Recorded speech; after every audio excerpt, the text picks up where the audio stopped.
ষষ্ঠ হিজরির এক শুভক্ষণ বিশ্বনবী হজরত মুহাম্মদ সাল্লাল্লাহু আলাইহি ওয়াসাল্লাম স্বপ্নে দেখলেন তিনি সাহাবীদের নিয়ে নিরাপদে কাবার তাওয়াফ করছেন। নবীজির স্বপ্ন মানেই তো অকাট্য ওহী। ভালোবাসার টানে ১৪০০ সাহাবী রাদিয়াল্লাহু আনহুম উমরার উদ্দেশ্যে মদিনা থেকে মক্কার পথে রওনা হলেন। সাথে নেই যুদ্ধের কোনো সরঞ্জাম, আছে শুধু কোরবানির পশু। এটি কোনো মিলিটারি ক্যাম্পেইন ছিল না, ছিল স্রেফ এক আধ্যাত্মিক সফর। কিন্তু হুদাইবিয়া নামক স্থানে কুরাইশরা যখন পথ আগলে দাঁড়াল, তখন পরিস্থিতি উত্তপ্ত হয়ে উঠল। শান্তির দূত নবীজি সাল্লাল্লাহু আলাইহি ওয়াসাল্লাম যুদ্ধের বদলে আলোচনার পথ বেছে নিলেন, কারণ ইসলাম হল শান্তির ধর্ম। কুরাইশদের কাছে আলোচনার জন্য পাঠানো হল হজরত উসমান রাদিয়াল্লাহু আনহুকে, কিন্তু তার ফিরতে দেরি হওয়ায় গুজব রটে গেল যে তাকে শহীদ করা হয়েছে। তখন মরুভূমির সেই তপ্ত বালুতে বাবলা গাছের নিচে সাহাবীদের রক্ত টকবক করে উঠল। বিশ্বনবী হজরত মুহাম্মদ সাল্লাল্লাহু আলাইহি ওয়াসাল্লাম হাত বাড়িয়ে দিলেন, শপথ নিলেন, উসমানের রক্তের বদলা না নিয়ে কেউ ফিরবে না। একেই বলা হয় বাইয়াতুর রিদওয়ান। আল্লাহ তাআলা এতটাই খুশি হলেন যে কুরআনে ঘোষণা করলেন, আল্লাহ মুমিনদের উপর সন্তুষ্ট হলেন যখন তারা গাছের নিচে আপনার কাছে শপথ নিচ্ছিল। সূরা আল ফাতাহ আয়াত ১৮। এটি ছিল এক অনন্য লয়্যালটি টেস্ট। সুহাইল বিন আমার কুরাইশদের পক্ষ থেকে সন্ধির প্রস্তাব নিয়ে এলো। শর্তগুলো ছিল অত্যন্ত কঠিন। এবছর ওমরা না করে ফিরে যেতে হবে। মক্কার কেউ মদিনায় গেলে ফেরত দিতে হবে, কিন্তু মদিনার কেউ মক্কায় গেলে ফেরত পাওয়া যাবে না। আপাতদৃষ্টিতে এটি ছিল মুসলমানদের জন্য আনফেয়ার এবং অপমানজনক। বীর হজরত ওমর রাদিয়াল্লাহু আনহু অস্থির হয়ে পড়লেন। তিনি নবীজি সাল্লাল্লাহু আলাইহি ওয়াসাল্লামকে জিজ্ঞেস করলেন, আমরা কি সত্যের উপর নেই? তবে কেন এই মাথা নত করা? নবীজি শান্ত কণ্ঠে বললেন, আমি আল্লাহর রাসূল, আমি তার অবাধ্য হতে পারি না। ওমরের সেই অস্থিরতা ছিল মহব্বতের, আর নবীজির নীরবতা ছিল সাবমিশন। মদিনায় ফেরার পথে মরুভূমির মাঝখানে নাজিল হল সূরা আল ফাতহ। আল্লাহ বললেন, নিশ্চয়ই আমি আপনাকে এক সুস্পষ্ট বিজয় দান করেছি। সূরা আল ফাতহ আয়াত ১। সাহাবীরা অবাক হলেন, ওমরা হল না, শর্তগুলোও কঠিন, তবে বিজয় কোথায়? আল্লাহ তাআলা বুঝিয়ে দিলেন, বিজয় কেবল তলোয়ারের মাধ্যমে আসে না, বিজয় আসে স্ট্র্যাটেজিক পেশেন্স বা কৌশলী ধৈর্যের মাধ্যমে। এই সন্ধিই ছিল মক্কা বিজয়ের ভিত্তি। যুদ্ধের ডামাডোল বন্ধ হওয়ায় ইসলামের বাণী মানুষের ঘরে ঘরে পৌঁছে যাওয়ার সুযোগ তৈরি হল। যে হজরত খালিদ বিন ওয়ালিদ রাদিয়াল্লাহু আনহু একসময় তলোয়ার চালিয়েছিলেন, হুদাইবিয়ার শান্ত পরিবেশেই তার হৃদয়ে নূর প্রবেশ করল। হুদাইবিয়ার সন্ধি আমাদের শেখায় যে সাময়িক পিছু হটা মানেই পরাজয় নয়, এটি একটি পলিটিক্যাল মাস্টার ক্লাস। এই সন্ধির মাধ্যমে মক্কার কুরাইশরা মদিনা রাষ্ট্রকে একটি শক্তিশালী শক্তি হিসেবে প্রথমবার আন্তর্জাতিক স্বীকৃতি দিল। চুক্তির ফলে ২ বছরে যত মানুষ ইসলাম গ্রহণ করেছিল, আগের ১৯ বছরেও তা হয়নি। এর সবচেয়ে বড় বেনিফিট হল শত্রুর সাথে আলোচনার টেবিল খোলা রাখা। আজকের অশান্ত পৃথিবীতে হুদাইবিয়ার শিক্ষা হল চরমপন্থা বর্জন করে ধৈর্য ও বুদ্ধিমত্তা দিয়ে সমস্যার সমাধান করা। আল্লাহ আমাদের নবীজির সেই দূরদর্শিতা বোঝার তৌফিক দিন, আমিন। হুদাইবিয়ার মরুভূমিতে যখন সন্ধির খসড়া লেখা হচ্ছে, ঠিক সেই মুহূর্তে শেকল পরা অবস্থায় হাজির হলেন হজরত আবু জান্দাল রাদিয়াল্লাহু আনহু। কুরাইশদের নির্যাতনে তার সারা শরীর ক্ষতবিক্ষত। তিনি চিৎকার করে বললেন, হে আল্লাহর রসূল, আমাকে এদের হাতে ফিরিয়ে দেবেন না। সাহাবীদের কলিজা ফেটে যাচ্ছিল, কিন্তু সন্ধির শর্ত অনুযায়ী তাকে ফেরত দেওয়া ছাড়া উপায় ছিল না। নবীজি সাল্লাল্লাহু আলাইহি ওয়াসাল্লাম তাকে সান্ত্বনা দিয়ে বললেন, হে আবু জান্দাল, ধৈর্য ধরো, আল্লাহ অবশ্যই পথ খুলে দেবেন। এই ত্যাগই প্রমাণ করে যে বৃহত্তর কল্যাণের জন্য কখনো কখনো ব্যক্তিগত আবেগ বিসর্জন দিতে হয়। এটিই প্রকৃত ঈমান। সন্ধির পর সাহাবীরা এতটাই শোকে কাতর ছিলেন যে নবীজি সাল্লাল্লাহু আলাইহি ওয়াসাল্লাম ৩ বার কোরবানি করার নির্দেশ দিলেও কেউ উঠলেন না। নবীজি চিন্তিত হয়ে তাঁবুতে প্রবেশ করে স্ত্রী হজরত উম্মে সালামা রাদিয়াল্লাহু আনহাকে বিষয়টি জানালেন। তিনি এক অসাধারণ পরামর্শ দিলেন। বললেন, ইয়া রাসূল আল্লাহ, আপনি কারো সাথে কথা না বলে নিজেই নিজের পশু কোরবানি করুন এবং চুল মুন্ডন করুন। নবীজি তাই করলেন। তা দেখে সাহাবীরা বুঝতে পারলেন সন্ধি চূড়ান্ত হয়ে গেছে এবং তারাও দ্রুত কোরবানি সম্পন্ন করলেন। এটি আমাদের শেখায় যে ইসলামের ইতিহাসে নারীর সঠিক পরামর্শ কতটা বৈপ্লবিক ভূমিকা পালন করতে পারে। হুদাইবিয়ার এই সন্ধি কেবল একটি শান্তি চুক্তি ছিল না, এটি ছিল মদিনা রাষ্ট্রের জন্য এক বিশাল ডিপ্লোম্যাটিক সাকসেস। যে কুরাইশরা এতদিন মুসলমানদের অস্তিত্ব মুছে ফেলতে চেয়েছিল, তারাই আজ আলোচনার টেবিলে বসে মুসলমানদের একটি স্বাধীন শক্তি হিসেবে রেকগনিশন দিল। এর মাধ্যমে আরবের অন্যান্য গোত্রগুলোও বুঝতে পারল যে মদিনা একটি উদীয়মান পরাশক্তি। এই রাজনৈতিক স্বীকৃতি পরবর্তীতে ইসলামকে মদিনার গণ্ডি ছাড়িয়ে আন্তর্জাতিক পরিমণ্ডলে ছড়িয়ে দিতে সাহায্য করেছিল। দূরদর্শিতা আর ধৈর্যের মাধ্যমেই পৃথিবী জয় করা সম্ভব। হুদাইবিয়া তার শ্রেষ্ঠ প্রমাণ। ইনশাআল্লাহ সত্যের জয় হবেই। সন্ধির ফলে আগামী 10 বছর যুদ্ধ বন্ধ থাকার নিশ্চয়তা তৈরি হল, আর এতেই খুলে গেল ইসলামের দাওয়াতের এক সোনালি দুয়ার। আগে মুসলমান আর কাফেররা একে অপরের মুখোমুখি হতো তলোয়ার নিয়ে, কিন্তু এখন তারা মুখোমুখি হল যুক্তি আর ভালোবাসা নিয়ে। যুদ্ধের ভয় না থাকায় কাফেররা মুসলমানদের সাথে ব্যবসা বাণিজ্য ও মেলামেশার সুযোগ পেল। ফলে তারা খুব কাছ থেকে হজরত মুহাম্মদ সাল্লাল্লাহু আলাইহি ওয়াসাল্লামের উত্তম চরিত্র আর ইসলামের সৌন্দর্য অবলোকন করল। ঐতিহাসিকরা বলেন, এই সন্ধির পরবর্তী 2 বছরে যত মানুষ ইসলাম গ্রহণ করেছিল, তার আগের 19 বছরেও তা হয়নি। শান্তিই হল ইসলামের সবচেয়ে বড় শক্তি। হুদাইবিয়ার সেই শান্ত পরিবেশেই ইসলামের ছায়াতলে আশ্রয় নিলেন আরবের 2 শ্রেষ্ঠ বীর, হজরত খালিদ বিন ওয়ালিদ রাদিয়াল্লাহু আনহু এবং হজরত আমর ইবনুল আস রাদিয়াল্লাহু আনহু। যে খালিদ উহুদ যুদ্ধে মুসলমানদের বিপর্যয়ের কারণ ছিলেন, হুদাইবিয়ার সন্ধির পর সেই বীরের হৃদয়েই ইসলামের নূর প্রবেশ করল। তিনি বুঝতে পারলেন যে ধর্ম পরাজয়ের মাঝেও এমন শান্ত থাকতে পারে, তা নিশ্চিতভাবেই সত্য। নবীজি সাল্লাল্লাহু আলাইহি ওয়াসাল্লাম খুশি হয়ে বলেছিলেন, মক্কা তার কলিজার টুকরাদের আমাদের কাছে পাঠিয়ে দিয়েছে। এটিই ছিল হুদাইবিয়ার স্পিরিচুয়াল ভিক্টরি। ভালোবাসা আর নীতি দিয়েই মানুষের হৃদয় জয় করতে হয়। হুদাইবিয়ার সন্ধি কেবল মক্কার দিকেই শান্তি আনেনি, বরং এটি উত্তর দিকে খায়বার বিজয়ের পথ সুগম করে দিয়েছিল। কুরাইশদের সাথে যুদ্ধবিরতি হওয়ার ফলে নবীজি সাল্লাল্লাহু আলাইহি ওয়াসাল্লাম এখন নিশ্চিন্ত মনে খায়বারের ষড়যন্ত্রকারী ইহুদিদের মোকাবেলা করার সুযোগ পেলেন। এর মাধ্যমে মুসলমানরা এক বিশাল অর্থনৈতিক বিজয় অর্জন করল। এটি একটি স্ট্র্যাটেজিক সিকিউরিটি। একদিকের শত্রু শান্ত থাকলে অন্যদিকের বিশৃঙ্খলা দমন করা সহজ হয়। আল্লাহ তাআলা এভাবেই ধাপে ধাপে মুমিনদের রিজিক এবং শক্তির দুয়ার খুলে দেন। হুদাইবিয়ার সেই ধৈর্যই খায়বারের বিজয়ের চাবিকাঠি ছিল, যা মুসলমানদের ফাইন্যান্সিয়াল স্টেবিলিটি দান করেছিল। হুদাইবিয়ার চুক্তির একটি গুরুত্বপূর্ণ শর্ত ছিল, যে কোনো গোত্র চাইলে মুসলমানদের সাথে জোট গঠন করতে পারবে। এর ফলে আরবের অনেক প্রভাবশালী গোত্র, যেমন বনু খুজা, সরাসরি মুসলমানদের বন্ধু হিসেবে আত্মপ্রকাশ করল। এটি ছিল একটি জিওপলিটিক্যাল শিফট।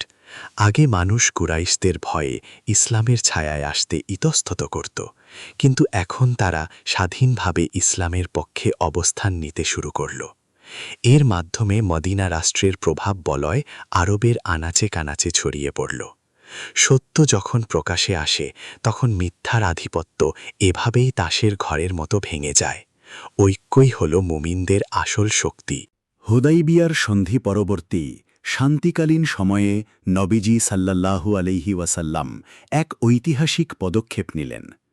তিনি রোম, পারস্য, আবিসিনিয়া ও মিশরের সম্রাটদের কাছে ইসলামের দাওয়াত সম্বলিত পত্র পাঠালেন। এটি ছিল ইসলামের ইন্টারন্যাশনাল ডিপ্লোমেসি। যুদ্ধের ব্যস্ততা না থাকায় বিশ্বনবী সাল্লাল্লাহু আলাইহি ওয়াসাল্লাম বিশ্ব নেতাদের কাছে ইসলামের বার্তা পৌঁছে দেওয়ার পূর্ণ সুযোগ পেলেন। তিনি বুঝিয়ে দিলেন, ইসলাম কেবল আরবের জন্য নয়, বরং এটি সারা বিশ্বের জন্য ইউনিভার্সাল মেসেজ। হুদাইবিয়ার সেই আপাতদৃষ্টিতে কঠিন সন্ধি ইসলামকে একটি আঞ্চলিক ধর্ম থেকে আন্তর্জাতিক ধর্মে রূপান্তরের প্ল্যাটফর্ম তৈরি করে দিয়েছিল।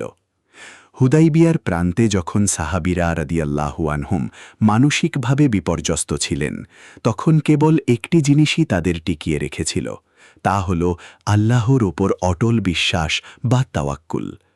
বুদ্ধি আর যুক্তি যেখানে থেমে যায়, ঈমানের পথ সেখান থেকেই শুরু হয়। নবীজি সাল্লাল্লাহু আলাইহি ওয়াসাল্লাম আমাদের শিখিয়েছেন যে, যখন তোমার সামনে সব পথ বন্ধ মনে হবে, তখন মনে রাখবে আরশের মালিক তোমার জন্য এমন পথ তৈরি করছেন যা তুমি কল্পনাও করতে পারো না। এই স্পিরিচুয়াল স্ট্রেংথ আমাদের ব্যক্তিগত জীবনেও প্রয়োজন। আল্লাহর সিদ্ধান্তে সন্তুষ্ট থাকলে হারানো জিনিসের চেয়েও উত্তম কিছু তিনি আমাদের দান করবেন। হুদাইবিয়ার সন্ধি ছিল মূলত মক্কা বিজয়ের একটি সাইলেন্ট প্রিপারেশন। এই চুক্তির ফলে মক্কার সাধারণ মানুষ মদিনার মুসলমানদের জীবনযাত্রা দেখার সুযোগ পেল। তারা দেখল ইসলামের ভ্রাতৃত্ব, আমানতদারি আর ইনসাফ। মক্কাবাসীদের হৃদয়ে যে ঘৃণার দেওয়াল ছিল, তা ধীরে ধীরে গলে ভালোবাসায় রূপান্তরিত হতে লাগল। এটি একটি সফট পাওয়ার ভিক্টরি। তলোয়ার দিয়ে শহর দখল করার আগে নবীজি সাল্লাল্লাহু আলাইহি ওয়াসাল্লাম মানুষের হৃদয় দখল করে নিয়েছিলেন, যার ফলে মাত্র 2 বছর পর যখন 10,000 সাহাবী রাদিয়াল্লাহু আনহুম নিয়ে নবীজি মক্কায় প্রবেশ করলেন, তখন কুরাইশদের আর কোনো প্রতিরোধ করার শক্তিই অবশিষ্ট ছিল না। হুদাইবিয়ার সেই সংকটময় মুহূর্তে নবীজি সাল্লাল্লাহু আলাইহি ওয়াসাল্লাম আমাদের শিখিয়েছেন যে আবেগের চেয়ে বিবেকের মূল্য অনেক বেশি। সাহাবীরা রাদিয়াল্লাহু আনহুম সেদিন আবেগে মক্কায় ঢুকে পড়তে চেয়েছিলেন, কিন্তু নবীজি জানতেন যে শান্তির পথে যে বিজয় আসবে তা যুদ্ধের চেয়ে অনেক বেশি দীর্ঘস্থায়ী হবে।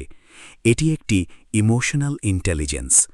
জীবনে অনেক সময় এমন পরিস্থিতি আসবে যখন আপনার মনে হবে আপনি হেরে যাচ্ছেন, কিন্তু আল্লাহর ওপর ভরসা রেখে একটু ধৈর্য ধরলে দেখবেন সেই হারই আপনার শ্রেষ্ঠ জয়ের উসিলা হয়ে দাঁড়িয়েছে। নিজের রাগকে নিয়ন্ত্রণ করা আর সঠিক সময়ের জন্য অপেক্ষা করাই মুমিনের বীরত্ব। চুক্তির মাত্র 2 বছর পরেই কুরাইশদের মিত্রগোত্র বনু বকর মুসলমানদের মিত্র বনু খুজার ওপর অতর্কিত আক্রমণ করে বসল। কুরাইশরা গোপনে অস্ত্র দিয়ে সাহায্য করে সন্ধির শর্ত ভঙ্গ করল। এটি ছিল তাদের এক হিস্টোরিক্যাল ব্লান্ডার বা ঐতিহাসিক ভুল। নবীজি সাল্লাল্লাহু আলাইহি ওয়াসাল্লাম যখন এই খবর পেলেন, তিনি বুঝতে পারলেন যে চুক্তির মেয়াদ শেষ এবং এখন সত্য প্রতিষ্ঠার সময় এসেছে। মিথ্যা কখনো চুক্তির মর্যাদা রাখতে পারে না। কুরাইশদের এই বিশ্বাসঘাতকতাই মূলত মক্কা বিজয়ের চূড়ান্ত ঘণ্টা বাজিয়ে দিয়েছিল। অন্যায় যখন সীমা ছাড়িয়ে যায়, তখন আল্লাহর পক্ষ থেকে ফায়সালা আসা সুনিশ্চিত। চুক্তি ভঙ্গ করার পর কুরাইশরা যখন বুঝতে পারল তারা কত বড় ভুল করেছে, তখন নেতা আবু সুফিয়ান তড়িঘড়ি করে মদিনায় ছুটে এলেন সন্ধি নবায়ন করতে। কিন্তু এবার আর সময় ছিল না। তিনি নবীজি সাল্লাল্লাহু আলাইহি ওয়াসাল্লামের কাছে গেলেন। হযরত আবু বকর রাদিয়াল্লাহু আনহু ও হযরত ওমর রাদিয়াল্লাহু আনহু এর কাছে গেলেন, কিন্তু কেউ তাকে পাত্তা দিলেন না। এটি একটি লস্ট অপরচুনিটি। যখন সুযোগ ছিল তখন কুরাইশরা অহংকার করেছিল, আর যখন বিপদ এলো তখন তারা করুণা ভিক্ষা করতে এলো। সময়ের মূল্যায়ন করতে না জানলে এভাবেই লাঞ্ছিত হতে হয়। সত্যের সাথে প্রতারণা করলে অপমানই জোটে। হুদাইবিয়ার সেই 10 বছরের যুদ্ধবিরতি মুসলমানদের এতটাই শক্তিশালী করেছিল যে 8ম হিজরিতে যখন মক্কা বিজয়ের ডাক এলো, তখন 10,000 সুশৃঙ্খল সাহাবীর রাদিয়াল্লাহু আনহুম এক বিশাল বাহিনী তৈরি হয়ে গেল। এটি একটি স্ট্র্যাটেজিক গ্রোথ। আগে যেখানে মুসলমানরা ছিল সংখ্যায় অল্প, হুদাইবিয়ার 2 বছরে সেই সংখ্যা কয়েক গুণ বেড়ে গেল। নবীজি সাল্লাল্লাহু আলাইহি ওয়াসাল্লাম এমনভাবে মক্কায় প্রবেশ করলেন যে কুরাইশরা আর কোনো প্রতিরোধ করার সাহসই পেল না। হুদাইবিয়ার সেই রক্তহীন সন্ধিই মূলত মক্কাকে রক্তপাতহীন বিজয়ের দিকে নিয়ে গিয়েছিল। আল্লাহর পরিকল্পনা কত নিপুণ তা মক্কা বিজয়ের এই দৃশ্য দেখলেই বোঝা যায়। হুদাইবিয়ার সন্ধির সবচেয়ে বড় সৌন্দর্য হল এর মাধ্যমে শত্রুদের হৃদয়ে পরিবর্তন আনা। মক্কা বিজয়ের দিন আবু সুফিয়ানের মতো কট্টর শত্রুরাও যখন ইসলামের ছায়াতলে আশ্রয় নিল, তখন প্রমাণিত হল যে হুদাইবিয়ার সেই সন্ধি বৃথা যায়নি। এটি একটি ভিক্টরি অফ ভ্যালিউজ। নবীজি সাল্লাল্লাহু আলাইহি ওয়াসাল্লাম চাইলে প্রতিশোধ নিতে পারতেন, কিন্তু তিনি সবাইকে সাধারণ ক্ষমা ঘোষণা করলেন। হুদাইবিয়ার সেই চুক্তি মক্কার মানুষের মনে যে শ্রদ্ধার বীজ বুনেছিল, মক্কা বিজয়ের দিন তা পূর্ণাঙ্গ গাছে পরিণত হল। ইসলাম তলোয়ার দিয়ে নয়, বরং নৈতিকতা আর ইনসাফ দিয়েই বিশ্ব জয় করেছে এবং কিয়ামত পর্যন্ত করবে ইনশাআল্লাহ। হুদাইবিয়ার সেই সফরে একটি গুরুত্বপূর্ণ ঘটনা ঘটেছিল। বৃষ্টির জন্য হাহাকার দেখা দিলে নবীজি সাল্লাল্লাহু আলাইহি ওয়াসাল্লাম আল্লাহর কাছে দোয়া করলেন এবং বৃষ্টি হল। তখন তিনি সাহাবীদের রাদিয়াল্লাহু আনহুম বললেন, তোমাদের মধ্যে কেউ নক্ষত্রের কারণে বৃষ্টি হয়েছে বলে বিশ্বাস করলে সে কুফরি করল। এটি একটি সায়েন্টিফিক ফেইথ বা বৈজ্ঞানিক ঈমান। হুদাইবিয়া আমাদের শিখিয়েছে প্রকৃতির সবকিছুর মালিক কেবল আল্লাহ। কোনো গ্রহ বা নক্ষত্র আমাদের ভাগ্য নিয়ন্ত্রণ করে না। আমরা যখন কুসংস্কার ছেড়ে কেবল আল্লাহর উপর ভরসা করতে শিখব, তখনই আমাদের জীবনে হুদাইবিয়ার মতো বিজয় নেমে আসবে। আজই সকল শিরক আর কুসংস্কারকে না বলুন। হুদাইবিয়ার সন্ধির পর অনেক মুসলিম নারী মক্কা থেকে পালিয়ে মদিনায় আশ্রয় নিয়েছিলেন, কিন্তু চুক্তির শর্ত অনুযায়ী তাদের ফেরত দেওয়ার কথা ছিল। ঠিক তখনই সূরা মুমতাহিনার আয়াত নাজিল হল, যেখানে আল্লাহ বললেন, মুমিন নারীদের কাফেরদের কাছে ফেরত পাঠানো যাবে না। এটি ছিল ইসলামের জেন্ডার জাস্টিস বা নারীর প্রতি ইনসাফ। আল্লাহ তাআলা ও তার রাসূল বুঝিয়ে দিলেন যে চুক্তির চেয়েও মুমিন নারীর ঈমান আর নিরাপত্তা অনেক বেশি দামি। ইসলাম নারীদের পণ্য হিসাবে নয়, বরং সম্মানের পাত্র হিসাবে দেখে। হুদাইবিয়া শিখিয়েছে প্রতিকূল পরিস্থিতিতেও দুর্বলদের অধিকার রক্ষা করা প্রকৃত নেতৃত্বের কাজ। ইনশাআল্লাহ আমরা তা মেনে চলব। সন্ধির শর্তের কারণে হযরত আবু বাসির রাদিয়াল্লাহু আনহুকে যখন মদিনা থেকে ফেরত পাঠানো হচ্ছিল, তিনি বুদ্ধি খাটিয়ে পালিয়ে লোহিত সাগরের উপকূলে ইস নামক স্থানে আস্তানা গাড়লেন। ধীরে ধীরে মক্কার নির্যাতিত মুসলমানরা সেখানে জমা হতে লাগলেন। এটি ছিল এক স্ট্র্যাটেজিক রেজিস্ট্যান্স। তারা কুরাইশদের বাণিজ্য কাফেলা আটকে দিতে শুরু করলেন। ফলে কুরাইশরাই অতিষ্ঠ হয়ে নবীজি সাল্লাল্লাহু আলাইহি ওয়াসাল্লামকে অনুরোধ করল সেই বিতর্কিত শর্তটি তুলে নিতে। আল্লাহর ওপর ভরসা থাকলে এবং সঠিক কৌশল জানা থাকলে চরম প্রতিকূলতাকেও বিজয়ে রূপান্তর করা যায়। আবু বাসিরের এই ঘটনা আমাদের শিখিয়ে দেয়, কখনো কখনো সমাধান কৌশলী পথেও আসে। হুদাইবিয়ার সেই তপ্ত বালুতে 1400 সাহাবী রাদিয়াল্লাহু আনহুম যখন নবীজি সাল্লাল্লাহু আলাইহি ওয়াসাল্লামের হাতে হাত রেখে শপথ নিয়েছিলেন, তখন সেখানে কোনো বর্ণবাদ বা আভিজাত্যের লড়াই ছিল না। কুরাইশ, আনসার, মুহাজির সবাই মিলেমিশে এক হয়ে গিয়েছিল। এটি একটি ইউনিভার্সাল ব্রাদারহুড। আজকের মুসলমানরা যদি হুদাইবিয়ার সেই বায়াতুর রিদওয়ানের মতো ঐক্যবদ্ধ হতে পারত, তবে পুরো বিশ্বের মানচিত্র বদলে যেত। আমাদের অনৈক্যের কারণেই আজ আমরা লাঞ্ছিত।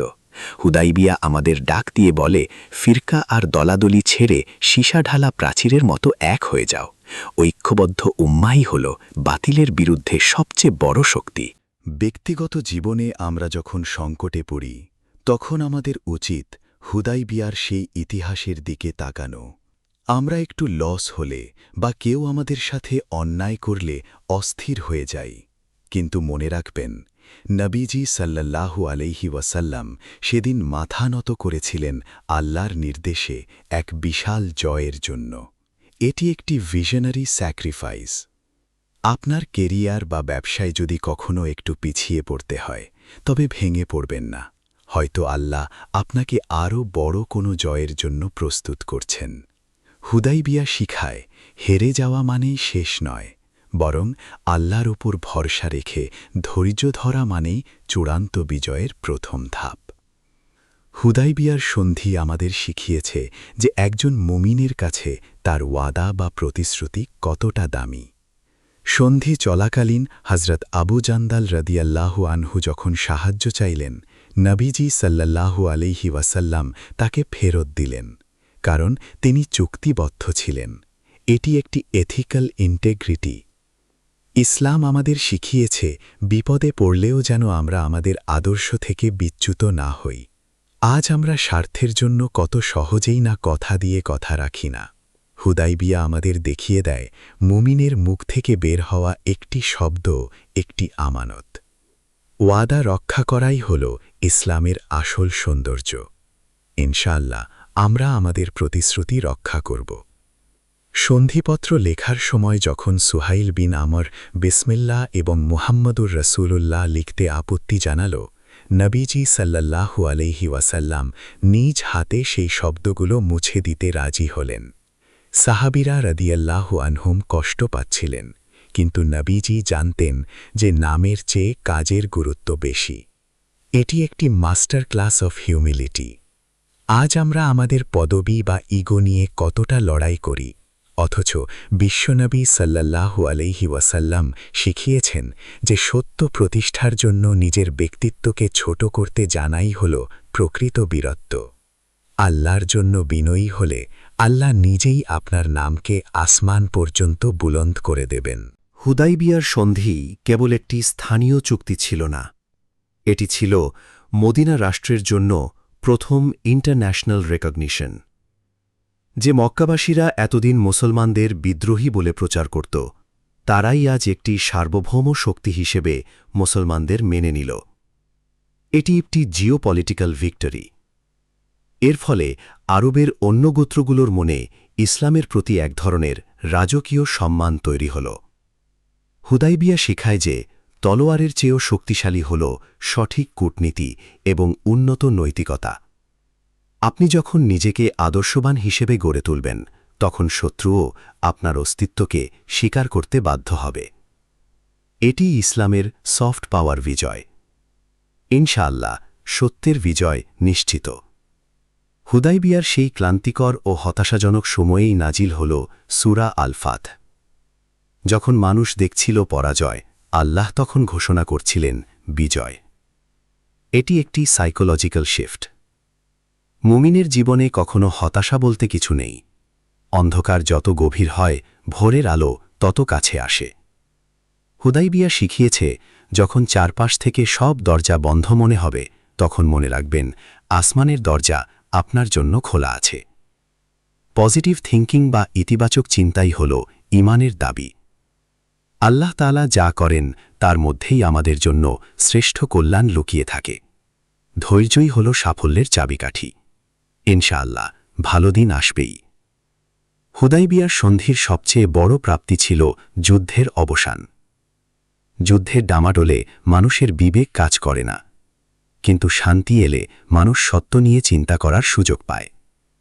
এটি একটি স্ট্র্যাটেজিক পিস বিল্ডিং। এই শান্তিকালীন সময়েই আরবের সেরা মস্তিষ্কগুলো ইসলামের সুশীতল ছায়ায় এসেছিল। হুদাইবিয়া আমাদের ডাক দিয়ে বলে, তর্ক আর সংঘাত দিয়ে নয়, বরং ভালোবাসা আর শান্তিপূর্ণ পরিবেশ দিয়ে মানুষের মন জয় করো। ইসলাম কোনো আগ্রাসী ধর্ম নয়, এটি হল হৃদয়ের দুয়ার খোলার ধর্ম। হুদাইবিয়ার সেই শান্তিই আজ আমাদের শিখিয়ে দেয় কিভাবে গোটা বিশ্বের সামনে ইসলামের সঠিক রূপ তুলে ধরতে হয়। দাওয়াতই হল আমাদের কাজ। হুদাইবিয়ার সেই সংকটময় মুহূর্তে হজরত ওমর রাদিয়াল্লাহু আনহুর মনে যে প্রশ্ন জেগেছিল, তা ছিল কেবলই নবীজির সাল্লাল্লাহু আলাইহি ওয়াসাল্লামের প্রতি তার অগাধ ভালোবাসা থেকে। তিনি চেয়েছিলেন সরাসরি বিজয়, কিন্তু পরবর্তীতে যখন তিনি হুদাইবিয়ার সুফলগুলো দেখতে পেলেন, তখন তিনি অনুতপ্ত হয়েছিলেন। এটি আমাদের জন্য একটি বড় লেসন। আমাদের সীমিত জ্ঞান দিয়ে আমরা যা দেখি, আল্লাহর মহাজ্ঞান তার চেয়ে অনেক গভীর। হুদাইবিয়া আমাদের শেখায়, সবকিছু নিজের যুক্তিতে মেলাতে যাবেন না। কখনো কখনো আল্লাহর উপর পূর্ণ সমর্পণই হল বুদ্ধিমানের কাজ। সত্যের বিজয় বাহ্যিক আড়ম্বরে নয়, বরং গভীর হিকমতের মাঝেই লুকিয়ে থাকে। হুদাইবিয়ার সন্ধির পর যখন 10 বছরের জন্য যুদ্ধ বন্ধ হল, তখন মুসলমানরা মক্কাবাসীদের সাথে ব্যবসায়িক ও পারিবারিক সম্পর্কে জড়ানোর সুযোগ পেল। আগে যারা মুসলমানদের ওপর পাথর ছুঁড়ত তারা এখন মুসলমানদের আমানতদারি দেখে মুগ্ধ হতে লাগল। এটি একটি সফট পাওয়ার ভিক্টরি। তলোয়ার দিয়ে কেবল ভূখণ্ড জেতা যায়, কিন্তু ইনসাফ আর সুন্দর চরিত্রা দিয়ে মানুষের কলিজা জেতা যায়। হুদাইবিয়া আমাদের শিখিয়েছে, আপনার আচার ব্যবহারই হবে আপনার দিনের সবচেয়ে বড় বিজ্ঞাপন। আপনি যখন মানুষের সাথে ভালো ব্যবহার করবেন, তখন তাদের হৃদয়ে আপনার জন্য এমনিতেই একটি আসন তৈরি হয়ে যাবে। এটিই প্রকৃত ইসলাম। শান্তি কেবল নিরাপত্তা আনে না, শান্তি অর্থনৈতিক সমৃদ্ধিও নিয়ে আসে। হুদাইবিয়ার সন্ধির ফলে আরবের বাণিজ্যিক পথগুলো মুসলমানদের জন্য নিরাপদ হয়ে গেল। যুদ্ধের খরচ বেঁচে যাওয়ায় সেই সম্পদ সমাজসেবা ও দ্বীন প্রচারের কাজে ব্যয় করার সুযোগ তৈরি হল। এটি একটি ইকোনমিক ম্যানেজমেন্ট। আমরা আজ সামান্য সমস্যায় পড়লে অস্থির হয়ে যাই, অথচ হুদাইবিয়া শেখায় ধৈর্য ধরলে আল্লাহ কেবল আত্মিক শান্তিই দেন না, বরং দুনিয়াবি রিজিকের দুয়ারও খুলে দেন। অভাব দূর করার জন্য সংঘাত নয়, বরং ইনসাফ ভিত্তিক শান্তি প্রতিষ্ঠা করা অনেক বেশি প্রয়োজন। এটিই আল্লাহর বিধান। ইনশাআল্লাহ আমরা অর্থনৈতিকভাবে সফল হব। হুদাইবিয়ার সেই বাইয়াতুর রিদওয়ান ছিল ইতিহাসের এক অনন্য প্রেমের দৃষ্টান্ত। ১৪০০ সাহাবী রাদিয়াল্লাহু আনহুম যখন নবীজির সাল্লাল্লাহু আলাইহি ওয়াসাল্লাম হাতে হাত রাখলেন, তখন তাদের মনে কোনো মৃত্যু ভয় ছিল না। তারা প্রমাণ করেছিলেন যে নেতৃত্বের ওপর পূর্ণ আস্থা রাখলে আল্লাহ তাআলা সেই জাতিকে কখনো লাঞ্ছিত করেন না। এটি একটি স্পিরিচুয়াল ডিসিপ্লিন। আজ আমাদের সমাজে নেতৃত্বের প্রতি অনাস্থা আর বিশৃঙ্খলা আমাদের পিছিয়ে দিচ্ছে। হুদাইবিয়া আমাদের ডাক দিয়ে বলে, যদি সফল হতে চাও তবে হকের উপর থাকা নেতৃত্বের সাথে সিনা বা সিনা এক হয়ে যাও। ঐক্য আর আনুগত্যই হল সাফল্যের মূল চালিকা শক্তি। হুদাইবিয়ার সন্ধি যখন স্বাক্ষরিত হল, তখন থেকে মক্কা বিজয়ের কাউন্টডাউন শুরু হয়ে গিয়েছিল। এটি ছিল এক বিশাল প্রস্তুতির সময়। এই সন্ধি মুসলমানদের ১০,০০০ সদস্যের এক বিশাল বাহিনীতে পরিণত হওয়ার সুযোগ করে দিয়েছিল। এটি একটি ভিশনারি প্রিপারেশন। জীবনে বড় কিছু পেতে হলে আগেই নিজেকে প্রস্তুত করতে হয়। হুদাইবিয়া আমাদের শিখিয়েছে, তাড়াহুড়ো করে কোনো কিছু পাওয়ার চেয়ে ধৈর্য ধরে প্রস্তুতি নেওয়া অনেক বেশি কার্যকর। যখন আপনি তৈরি হবেন, তখন আল্লাহ নিজেই আপনার জন্য বিজয়ের দরজা খুলে দেবেন। মক্কা বিজয় ছিল হুদাইবিয়ার সেই ধৈর্যেরই এক মধুর ফল। ইনশাআল্লাহ সত্যের বিজয় সুনিশ্চিত। হুদাইবিয়ার সন্ধি আমাদের শিখিয়েছে যে তলোয়ারের চেয়েও কখনো কখনো কলমের শক্তি অনেক বেশি হয়। নবীজি সাল্লাল্লাহু আলাইহি ওয়াসাল্লাম সেদিন দেখিয়েছিলেন যে যুদ্ধের ময়দানে জয়ী হওয়ার চেয়ে আলোচনার টেবিলে জয়ী হওয়া অনেক বেশি সম্মানের। এটি একটি ইন্টেলেকচুয়াল জিহাদ। ইসলাম আমাদের শিখিয়েছে সবসময় পেশি শক্তি নয়, বরং বুদ্ধি আর হিকমত দিয়ে বিশ্ব জয় করতে হবে। আজকের এই ডিজিটাল যুগে আমাদের উচিত হুদাইবিয়ার সেই কূটনৈতিক দর্শনকে কাজে লাগানো। উগ্রতা দিয়ে নয়, বরং যুক্তি আর উন্নত আদর্শ দিয়ে দুনিয়ার সামনে ইসলামের প্রকৃত সৌন্দর্য তুলে ধরাই হল আমাদের আসল বিজয়। ইনশাআল্লাহ। হুদাইবিয়ার সেই কঠিন শর্তগুলো যখন সাহাবীদের রাদিয়াল্লাহু আনহুম হৃদয়ে রক্তক্ষরণ ঘটাচ্ছিল, তখন কেউ জানত না যে মাত্র ২ বছরের মাথায় মক্কার সেই দাম্ভিক কুরাইশরা হজরত ওমর রাদিয়াল্লাহু আনহুয়ের মতো সিংহের কাছে করুণা ভিক্ষা করবে। এটি একটি ডিভাইন টাইমিং। আমরা অনেক সময় আল্লাহর কাছে কিছু চেয়ে সাথে সাথে না পেলে হতাশ হয়ে যাই, কিন্তু হুদাইবিয়া আমাদের বলে, আল্লাহর সিদ্ধান্ত সবসময় আমাদের চাওয়ার চেয়েও বেশি উত্তম হয়। আপনি যদি সত্যের পথে থেকে ধৈর্য ধরেন, তবে আল্লাহ আপনাকে এমন এক উচ্চতায় নিয়ে যাবেন যা আপনি কল্পনাও করতে পারবেন না। মনে রাখবেন, ধৈর্যই মুমিনের সবচেয়ে বড় হাতিয়ার। হুদাইবিয়ার সেই বাবলা গাছের নিচে সাহাবীরা রাদিয়াল্লাহু আনহুম যেভাবে নিজেদের জীবন বাজি রেখে ঐক্যবদ্ধ হয়েছিলেন, আজ আমাদের উম্মাহার মাঝে সেই ঐক্যের বড্ড অভাব। আজ আমরা দলাদলি আর ছোট ছোট ইগো নিয়ে ব্যস্ত, অথচ বাতিল আমাদের অস্তিত্ব মুছে দিতে চাচ্ছে। এটি একটি ওয়েক আপ কল। হুদাইবিয়া ডাক দিয়ে বলে, যদি সফল হতে চাও তবে আবার সেই বায়াত ও রিদোয়ানের মতো এক কাতারে ফিরে এসো। আমাদের বিচ্ছিন্নতাই আমাদের দুর্বলতা, আর আমাদের ঐক্যই হবে সবচেয়ে বড় শক্তি। আসুন সব বিভেদ ভুলে ইসলামের ঝান্ডার নিচে এক সীসা ঢালা প্রাচীর হয়ে দাঁড়াই। ইনশাআল্লাহ বিজয় আমাদেরই। ব্যক্তিগত জীবনে আপনি যখন কোনো অন্যায়ের শিকার হবেন বা আপনার ক্যারিয়ারে কোনো বাধা আসবে, তখন হুদাইবিয়ার সেই নবীজির সাল্লাল্লাহু আলাইহি ওয়াসাল্লামের প্রশান্ত চেহারার কথা মনে করবেন। এটি একটি লাইফ লেসন। কখনো কখনো 2 কদম পিছিয়ে আসা মানেই হার নয়, বরং এটি হল 10 কদম সামনে এগিয়ে যাওয়ার শক্তি সঞ্চয় করা। হুদাইবিয়া শিখায় বিপদেও শান্ত থাকতে, শত্রুর সাথেও ইনসাফ করতে, আর নিজের ইগোকে আল্লাহর নির্দেশের সামনে কুরবানি দিতে। নিজের জেদ ছেড়ে আল্লাহর সন্তুষ্টি খুঁজলে আপনার জীবনের প্রতিটি হুদাইবিয়া ইনশাআল্লাহ মক্কা বিজয়ের দুয়ার খুলে দেবে। ধৈর্য ধরুন। শেষে হে আরশের মালিক, আমাদের এই আলোচনাকে কবুল করুন। হুদাইবিয়ার সেই মহান শিক্ষাগুলোকে আমাদের হৃদয়ে গেঁথে দিন। আমরা যেন নবীজির সাল্লাল্লাহু আলাইহি ওয়াসাল্লামের সেই দূরদর্শিতা আর সাহাবীদের রাদিয়াল্লাহু আনহুম সেই অটল ঈমান নিয়ে বাঁচতে পারি। এই ভিডিওটি যারা দেখছেন তাদের জীবন থেকে সব হতাশা দূর করে হুদাইবিয়ার মতো ফাতহুম মুবিন বা সুস্পষ্ট বিজয় দান করুন। আমিন। প্রিয় ভাইরা, অন্ধকার যত গভীর হয়, সূর্য ওঠার সময় তত কাছে আসে। হুদাইবিয়ার সেই বিজয়ের নূর যেন প্রতিটি মুমিনের ঘরে ঘরে পৌঁছে যায়। সবাই ভালো থাকুন, সুন্নাহর পথে অবিচল থাকুন। আসসালামু আলাইকুম ওয়া রাহমাতুল্লাহ।